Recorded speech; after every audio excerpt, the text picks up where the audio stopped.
Hey there, welcome to Blushing Phoenix, chronic blushing and erythrophobia awareness and support. The tagline I like to use here is transformation through fire. And why is that? Because when you think about what chronic blushing is usually linked to an overactive nervous system that's creating a redness, whether that be on your neck or your chest or your face or your ears.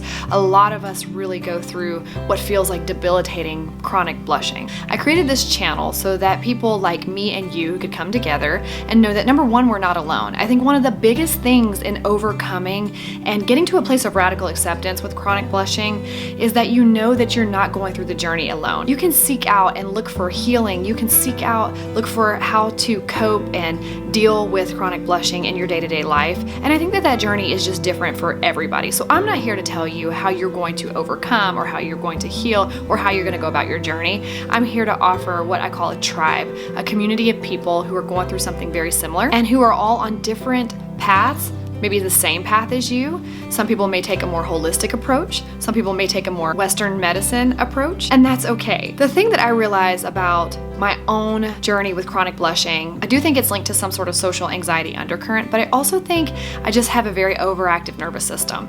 And it's something that I can't control. It's something that I can't get my arms around. To walk around feeling shame towards something that I literally have no control over is not something that I wanted to do in my life anymore. I wanted to start a journey of looking at how am I going to live with this, and I'm not going to let this stop me. Instead of, woe is me, this is something that really tears me down, this is something that I work really hard against. And I know that it's hard, I know that it's debilitating, I know that it is something that can be completely overwhelming and make you feel isolated and alone and that no one else understands or really gets it. Blushing is a human experience, it's a human factor, it's something that shows we are human. But when it's chronic blushing, it's more than just what is considered normal. This doesn't mean that you aren't normal, this doesn't mean that there's something wrong with you or broken or that you need to be fixed. It just means that we navigate this world a little differently. Allow me to introduce myself. My name is April Pointer, and I started seeking out ways to have radical acceptance in regards to chronic blushing a couple of years ago. My blushing is not so much associated with my face, but it's more my chest and my neck, and I'll show you. See? I just tend to get really flushed and splotchy, and this is not even bad. When I am hot, when I am excited, when I am feeling completely normal and having just a meal with a friend, this can happen to me. I started to feel like I was never going to be able to publicly speak or be successful in my life because of this.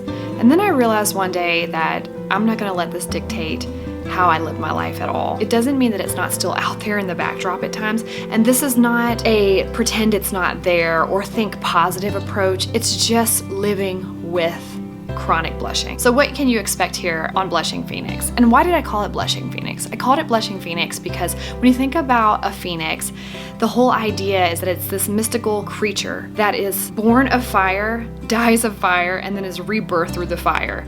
And when we think about our journeys, and the reason why I call it transformation through fire is because I started thinking about what if this heat and this redness is not something that's looking to be healed, but it's something that's looking to be released. And I believe that the more we try to understand it, the more we try to walk arm in arm with it, instead of feeling like it is some sort of enemy. It is our body, it's part of us. So I call this channel Blushing Phoenix because I believe that you are a phoenix, that you are strong and rebirthing and transforming, and that you hold that power within you to be able to find your acceptance, to find healing if that's what you're looking for and if that's what you consider that, and to still be able to live a very normal and successful life despite red skin flushing. For a lot of us, if you are dealing with chronic blushing, then you may have also developed what's called erythrophobia. And erythrophobia is where you start to fear that blushing and then you continue to blush because you're constantly fearing the blushing.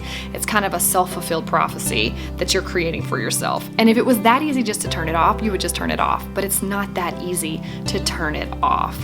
And I know this from my own personal experience. So welcome to Blushing Phoenix. We're so glad you're here. Feel free to just check out the videos and leave comments, like, subscribe, and become part of what I like to call family. This is kind of like a hub where we all come back together to say, yes, this is what we're going through, or this is what we navigated, or this is what I figured out today, where we can share those ideas back and forth, but also that we're getting to a place where we're realizing I am not this redness. This redness does not define who I am and what I get to do in my life.